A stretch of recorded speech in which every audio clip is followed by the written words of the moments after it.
ניסיון טראומטי שגורמת לפגיעות נפשיות. היא יכולה להתבטא במגוון תסמינים כמו פלשבקים, סיוטים, תחושת ניכור, או אובדן אפילו של עניין בדברים שהיה לנו עניין בהם בעבר. היום נחשף פתרון חדשני בשוק, מכשיר של חברת Z-Medicare, המייצר חמצן סיגלטי במינון נמוך.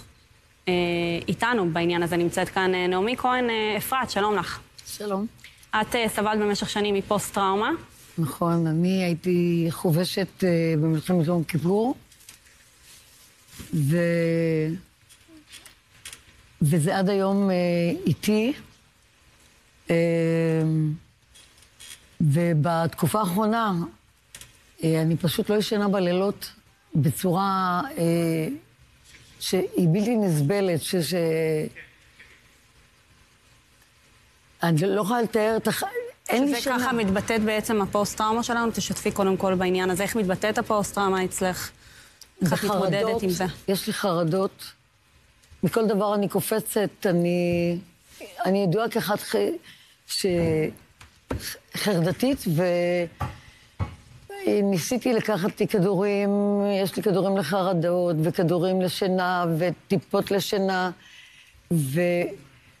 יש לי ידיד בחוץ לארץ, שיש לו מחלת ריאות מאוד מאוד קשה, והוא ממש היה על סף מוות. וכל פעם אני הולכת לבקר אותו, כי אני אומרת, הפעם אני הולכת להיפרד ממנו. והפעם האחרונה שהייתי אצלו, מסתבר שהוא קיבל מכשיר שנקרא Z-Medical, והבחור פשוט התחיל לחיות. זאת אומרת שאיכות החיים שלו בבית, הוא לא יוצא מהבית. איכות החיים שלו טובה מאוד. הריכוז, השמחת חיים, אז ככה בעצם הגעת לטיפול הזה? ואז, תוך כדי שיחה איתו, הוא אמר לי, את יודעת שזה גם עוזר לנדודי שינה? אמרתי לו, מה? אני מכירה את הסיפור הזה ולא ידעתי. מיד אמרתי לו, אני מוכנה לשלם כל מחיר.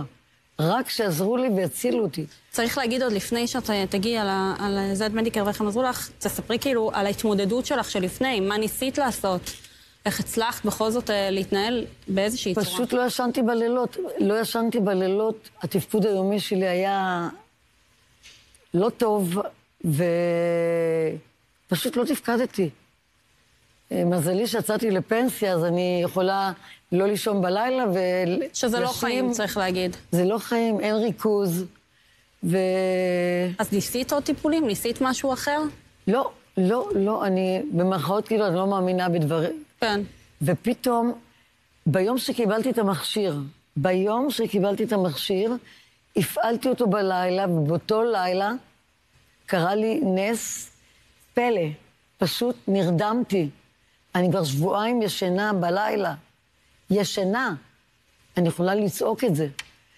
ממצב של לא לישון. אז אם אני רוצה לשאול אותך על השימוש במכשיר, תוך כמה זמן הצלחת בעצם לחוש הקלה? בלילה הראשון שהתקנתי, זה פשוט לא יומן, אמרו לי שזה ייקח כמה זמן, ובלילה הראשון פשוט ישנתי, ואני כבר לא ציפור לילה עצובה, או ציפור לילה נודדת. זה מעבר ללילה, כמו שאת אומרת, זה משפיע על היום. משפיע על היום. את אומרת, את בפנסיה, את לא עובדת, אבל את יודעת, יש גם חיים לאנשים שבפנסיה. זה גורם גם ללחצים נוספים, לחרדות ולזיכרונות, שגם המצב הקיומי שלנו בארץ, זה כמו המשך של מלחמת יום כיפור. אני הייתי חובשת ואני עברתי דברים שחיילת בת 19 לא אמורה לראות את זה. ואני חיה את זה כל הזמן, ומסתבר שעם הגיל זה רק מחריף. ואני היום שמחה. אני אפילו מפחדת להגיד שאני מאושרת, אבל... מותר לך להגיד שאת מאושרת, ושאת שמחה, וכיף שיש טכנולוגיות שיכולות לעזור לך בעניין הזה. יותר מרוכזת, ויש לי ביטחון, יש לי אהבה חדשה, Z-Medical.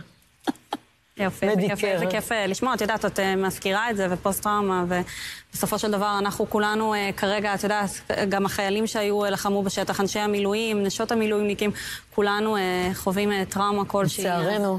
טוב שיש את הטכנולוגיות האלה שעזרות לך, וטוב שאת מצאת את הפתרון אני ממליצה, באמת, זה הצלת נפש והצלת חיים. תודה רבה לך תודה שהגעת לכם אלינו, ורק שאירחתם בריאות אותי. ושנה טובה. תודה, אני בסדר. תודה רבה.